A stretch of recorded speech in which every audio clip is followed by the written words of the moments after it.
राधे। जय श्री कृष्णा। प्यारे दोस्तों, धार्मिक कथाएं चैनल में आपका हार्दिक स्वागत है। दोस्तों, आज मैं अपनी वीडियो में गजेंद्र मोक्ष की कथा श्रवण कराने जा रही हूँ। दोस्तों, जो भी इस दिन गजेंद्र मोक्ष की कथा को सुनते हैं, भगवान सभी दुखों और कष्टों को दूर कर देते हैं। दोस्तों, हम सभी जानते हैं कि भगवान विष्णु ने एक गज को संकट से कैसे उबारा था।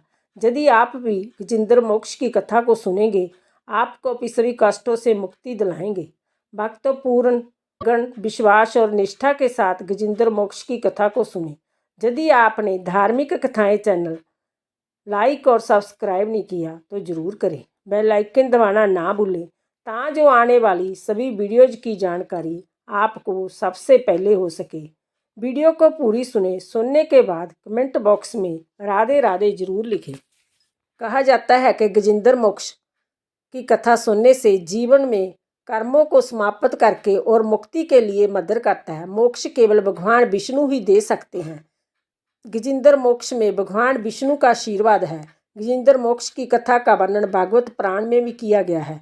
कृष्ण भगवान तो कहते हैं कि जो मनुष्य इसका पाठ करेगा उसके लिए कुछ भी असंभव नहीं। इसका पाठ ब्रह्मा मुहूर्त में भगवान श्री हरि के सामने या कहीं पर भी भावपूर्वक कर सकते हैं। इसका निरंतर पाठ सुनने से मनुष्य सभी पापों से मुक्त हो जाता है, सभी कष्टों का निवारण हो जाता है, दुष्प्रभावों का विनाश हो जाता है, सभी प्रकार के विघ्नों का विनाश हो जाता है।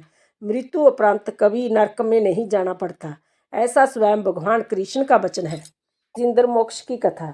श्री सुखदेव जी बोले, हे परीक्षित, उस समय गजेंद्र ने पूर्व जन्म के पुण्य से परमेश्वर को ध्यान में नमस्कार करके कहा, मैं भगवान की शरण में हूँ, जिनकी कृपा से संसारी जीव चेतनियाँ होते हैं। वह सब जीवों की जड़ वही है। वह सारा जगत उन्हीं से उत्पन्न होकर उनके आश्चर्य पर रहता है और वह पर ब्रह्मा परमेश्वर महाप्रलय में भी नाश ना होकर सदा स्थिर रहते हैं। जिस तरह बालक नाट व भानुमति के खिलवाड़ को नहीं पहचानते, उसी तरह ब्रह्मा आदि देवता भी उनके आदि व अंत को नहीं जानते। जैसे अग्नि से चिंगारी उठती है और सूर्य का प्रकाश इंद्र में से राज्य के समान दिखलाई देता है, उसी तरह उन परमेश्वर के सामने देवता लोग चिंगारी व राजतुल्य है। मैं उन परमेश्वर को धन्यवाद करता हूँ, जिनके बहुत से नाम व स्वरूप होकर भी प्रगट में कोई रूप उनका दिखलाई नहीं देता और वह आप मुक्त रूप होकर सब कार्य करते हैं। उनको मैं नमस्कार करता हूँ। जिस परमेश्वर के शरणगत मेरे जैसा पशु गया है, जो परमेश्वर मेरे जैसे विमानी पुरुष को इस तरह फंदे से छुड़ाने वाले व अर्थ धाम काम मोक्ष चारे पदार्थ देने वाले हैं, उन्हें स्त्री व पुरुष व नपुंसक नहीं कहना चाहिए। सभी जीवों में उन्हीं का तेज रहता है। ऐसे जगत व्यापक राम की मैं शरण में हूँ। जो परमेश्वर सब गुणों से भरे रहकर योगीश्वरों को योग व तप करने का फल देते हैं, वही दीनानाथ इस समय मेरी रक्षा करे। सिवाय उनके मैं अब किसी और का भरोसा नहीं रखता। हे दीन दयाल महाप्रभु, मैं इस ग्राह के मुख से छूटने को जय स्तुति नहीं करता, माया रूपी संसारी जाल से निकलने वास्ते जय कहता हूँ। इसलिए मुझे दीन पर दयाल होकर मेरा दुख दूर कीजिए। हे परमेश्वर, तीनों लोकों के उत्पन्न व पालन व नाश करने वाले, सिवाय तुम्हारे दूसरा कोई ऐसी समर्था नहीं रखता जो दिनों को दुख से छुड़ा सके। हे जगत गुरु, जब तक मनुष्य अपनी समर्था व परिवार वालों का बल आप रखता है, तब तक उसकी कुछ इच्छा पूर्ण नहीं होती। सो मैं भी तुम्हारी माया में लपट कर अपनी हथनी व बच्चों का भरोसा रखने से इस दुर्दशा में पहुंचा हूँ। अब उनका आसरा छोड़कर तुम्हारी शरण आया। सो हे दीनानाथ, मुझे अपने मरने का कुछ भय न होकर केवल इस बात का अति सोच है कि संसारी लोग ऐसा कहेंगे कि गजेंद्र का दुख नारायण जी की शरण जाने पर भी नहीं छूटा। इस बात की लज्जा रखकर मेरा कष्ट दूर कीजिए, नहीं तो आपकी शरण में कोई नहीं जावेगा। आप अंतर्जामी से दिख क्या विनती करूं। हे परीक्षित, जय स्तुति सुनते ही परमेश्वर अंतर्जामी हरि अवतार ने गजेंद्र को महादुखी जानकर उसी समय सुदर्शन चक्र उठा लिया। वह गरुड़ पर बैठकर वैकुंठ से चले। जब गजेंद्र ने, जिसके कंठ में प्राण आ गया था, देखा कि वैकुंठनाथ सुदर्शन चक्र हाथ में लिए गरुड़ पर चढ़े आकाश मार्ग से मेरी रक्षा करने को चले जाते हैं, तब उसने एक पुष्प कमल को सुंड से तोड़ लिया और ऊंचा ठाकर पकारा, हे नारायण, हे जगत गुरु, हे दीनानाथ, हे भगवान, हे दुखभंजन, हे ज्योति स्वरूप, हे श्याम सुंदर, मैं तुम्हारे शरणगत होकर दंडवत करता हूँ।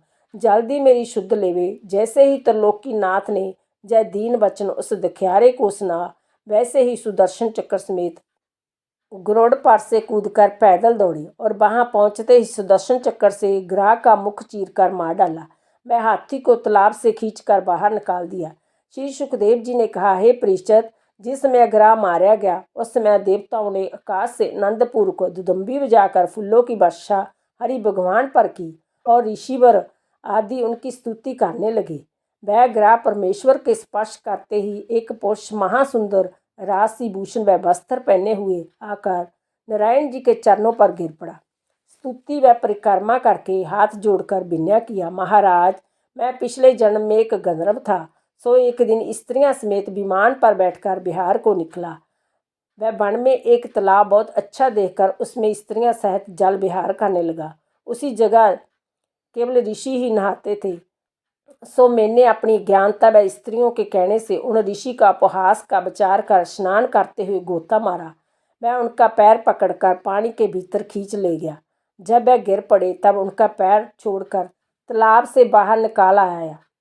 अपनी स्त्रियों सहित हंसने लगा। तब देवल ऋषि ने क्रोधित होकर मुझे श्राप दिया कि हे गंधर्व, तूने हंसी से हमारा पैर ग्राह के समान पकड़कर खींचा था। मैं इसलिए परमेश्वर से चाहता हूँ कि तू ग्राह जोनि में जन्म लेकर पशु व मनुष्यों का पैर जल के भीतर पकड़ा कर। वह श्राप सुनते ही मैंने अति लज्जित होकर उससे विनय किया, हे मुनि नाथ, मैंने अपने किए का फल पाया, पर अब जय बतलाइए कि इस श्राप से मेरा उद्धार कब होगा। तब ऋषिवर बोले कि तू कई हजार वर्ष तक ग्राह जोनि में रहकर एक दिन गजेंद्र का पैर पकड़ेगा। तब वैकुंठनाथ हाथी को छुड़ाने आएगा। वो आनकर तुझे सुदर्शन चक्कर से मारेगा। तब फिर गंधर्व तन पावेगा, जिनका दर्शन ब्रह्मा व महादेव आदि को भी जल्दी नहीं मिलता। सो मैं पाकर कृतार्थ हुआ। अब आज्ञा दीजिए तो अपने लोक को जाऊं। तब वह गंधर्व परमेश्वर से विदा होकर दंडवत करके विमान पर बैठकर अपने लोक को चला गया। तब हरि भगवान की आज्ञा से उस गज ने भी वह तन छोड़कर मुक्ति पाई।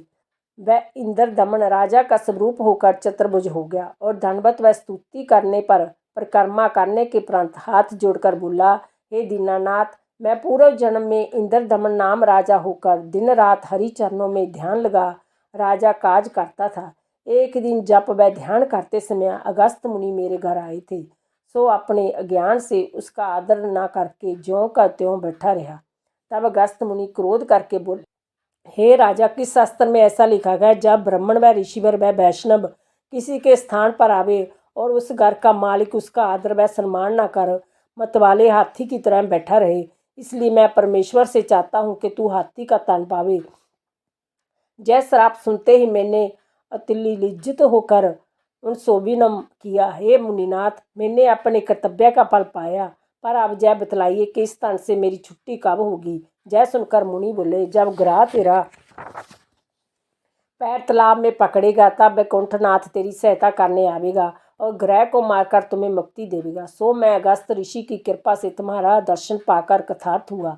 जब इस तरह की बहुत सी स्तुति राजा इंद्र दमन ने हाथ जोड़कर किया, तब नारायण जी प्रसन्न होकर बोले, हे इंद्र दमन, जो कोई मुझे व तुझे इस पर्वत व शीर समुद्र व कोस्त भमनी व शंख चक्र गदा व पद्म मेरे शस्त्र व मत्स्य व कश्यप आदि मेरे अवतार व गंगा आदि तीर्थ ध्रुव व प्रहलाद आदि जो मेरे भक्त हैं, उनको पिछली रात उठकर ध्यान करे, उसे अशुभ सपन का फल नहीं होगा। वह जो संसारी जीव इस गजेंद्र मुख स्तुति को मेरे निमित्त करेगा, उनको मैं अंत समय इसी तरह मुक्ति दूंगा। जिस तरह तेरा आधार किया, ऐसा कहकर हरि भगवान ने इंद्र दमन को अपने गरुड़ पर बैठा लिया। वह शंख बजाकर वैकुंठ में चले गए। इतनी कथा सुनकर श्री सुखदेव जी बोले, हे परीक्षित, जिस तरह हाथी को ग्रह ने पकड़ा था, उसी तरह सब संसारी जीव काल रूपी मुख में पड़े हुए हैं। जब गजेंद्र ने दीन होकर नारायण जी को पुकारा तो परमेश्वर ने उसे ग्राह के मुख से छुड़ाया। उसी तरह जब मनुष्य परमेश्वर का ध्यान व स्मरण करे, तब जन्म मरण से छुटकारा भव सागर पार उतर सकता है। वह जो कोई विपत्ति में गजेंद्र मोक्ष कथा का ध्यान करेगा, नारायण जी उसका दुख अवश्य दूर करेंगे। बोलो हरि विष्णु जी की जय। राधे। जय श्री कृष्ण।